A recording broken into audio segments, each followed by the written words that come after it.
Հայատյաց հայտնի ամերիկացի պետական գործիչ Մեհմեդ Օզի անունը նոր սկանդալի առնչությամբ է հիշատակվում։ Պարզվում է, նա մտերիմ կապ է պահպանել գործարար Ջեֆրի Էփշթեյնի հետ, ով մեղադրվում էր սեռական բնույթի ծառայությունների էլիտար ցանց ստեղծելու եւ կառավարելու մեջ։ Թեմային հետևել է Արտյոմ Երկանյանը, Արտյոմ, ինչ կապ ուներ Օզը Էփշթեյնի հետ։ Նախ հիշեցնեմ, որ Օզը աչքի էր ընկնում հայոց ցեղասպանությունը ժխտող հայտարարություններով, հայերի դեմ կազմակերպված արշավներով։ Նա ազդեցիկ պետական գործիչ է, ժամանակին սենատի ընտրություններին էր մասնակցել, բախվելով հայ համայնքի հակազդեցությանը եւ շարունակում է Միացյալ Նահանգներում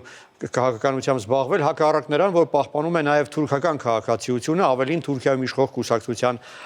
անդամ է։ Անցած տարի Դոնալդ Թրամփը նրան բարձր պետական պաշտոնի է նշանակվել, այժմ նա ղեկավարում է բժշկական ծառայությունների եւ ապահովագրական ծառայությունների գործունեությունը համակարգող դաշնային գործակալությունը։ Եվ հունվարին նրա անունը այսպես սկանդալի հետ կապված էր հիշատակվում, նա տեսագրել էր մի տեսանյութ, որում մեղադրում էր Կալիֆոռնիայի հայերին, պնդելով, որ ապահովագրական մեքենայությունների ետևում հայկական մաֆիան է կանգնած։ Եվ այժմ նոր սկանդալ։ Նրա անունը հիշատակվում է Ջեֆրի Էփշթեյնի հայտնի այդ ցուցակներում։ Արտարադատության նախարարության հրապարակած այդ փաստաթղթերում նրա անունը մի քանի անգամ է նշվում, մասնավորապես հայտնի է դարձել, ինչպես Reuters-ն է պարզել, որ 2016 թվականի փետրվարի 1-ին Մեհմեդ Օզը եւ նրա կինը Լիզան ուղղել էին Էփշթեյնին հրավեր մասնակցելու իրենց կողմից կազմակերպված Վալենտինի օրվան նվիրված երեկույթին։ Համաձայնվի Վալենտինի օրվա հետ կապված երեկույթը բավական ինտիմ միջոցառում է եւ Օզի նման համբավ ունեցող մարդուն հրավիրելը որոշակի երանգներ է ստանում եւ կարող է միայն ենթադրել, որ Օզը մենակ չէր գա այդ միջոցառմանը։ Բացի այդ, պարզվում է, որ այդ հրավերին նախորդել էր օնլայն նամակագրությունը Օզի եւ Էփշթեյնի միջև, որը գաղտնի է եւ արտարադատության նախարարության կողմից չի հրապարակվում։ Բացի այդ պարզվում է, որ 2012 թվականի դեկտեմբերին Մեհմեդ Օզը եւ նրա կինը այն 100 հրավիրվածների թվում էին, ովքեր հրավիրված էին Էփշթեյնի կողմից կազմակերպված այդ հավաքույթին, երեկույթին իր առանձնատանը։ Այս ամենը հարցեր է առաջացնում, որոնք կապված են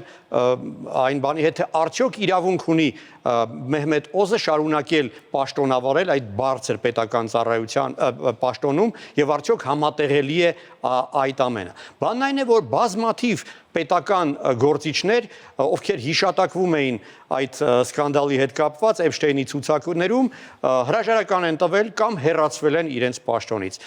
Բայց հակառակ այդ ձևավորվող ավանդույթին Դոնալդ Թրամփը չի շտապում հեռացնել Մեհմեդ Օզին պաշտոնից, քանի որ նա իրեն դեռ պետք է դեմոկրատ նահանգապետերին վարկաբեկելու համար։ Իսկ Օզն էլ օգտվում է իր ծառայողական դիրքերից նաև միաժամանակ հայ համայնքը վարկաբեկելու համար։ Թրամփը կարծես դրա վրա դեռ աչք է փակում։ Հիմա ինչպես է ընթանում այդ գործի քննությունը։ Մի քանի այսպես պրոցեսներ են սկսվել, մասնավորապես Կալիֆոռնիայի նահանգապետ Գևին Նյուսոմը հունվարի 29-ին բողոք է ներկայացրել տեղի ունեցածի կապակցությամբ դաշնային սոցիալական ծառայությունների եւ առողջապահության նախարարություն։ Նա պնդում է, որ Օզը խախտել է քաղաքացիական իրավունքների մասին օրենքի 6-րդ կետը։ Հայդատի հանձնախումբը նույն այդ կետը հիշատակելով բողոք է ներկայացրել քաղաքացիական իրավունքների դեպորտամենտ։ Քաղաքային մակարդակում նույնպես պրոցես կա, այն նախաձեռնել է Լոս Անջելեսի քաղաքային խորհրդի անդամ Ադրին Նազարյանը, նա պահանջում է դատապարտել Օզին հայերին զրպարտելու պատճառով եւ նաեւ չի բացառվում, որ կամ հավանական է, որ անհատական հայցեր կլինեն Մեհմեդ Օզի դեմ, քանի որ նրա նախաձեռնած արշավի արդյունքում բազմաթիվ հայերին պատկանող բիզնեսներ նյութական կորուստ են ունեցել կամ չեն ստացել ակնկալվող եկամուտներ։ Ոմանց էլ սպառնալիքներ են եկել։ Այդ ամենը ընթացքում է, իսկ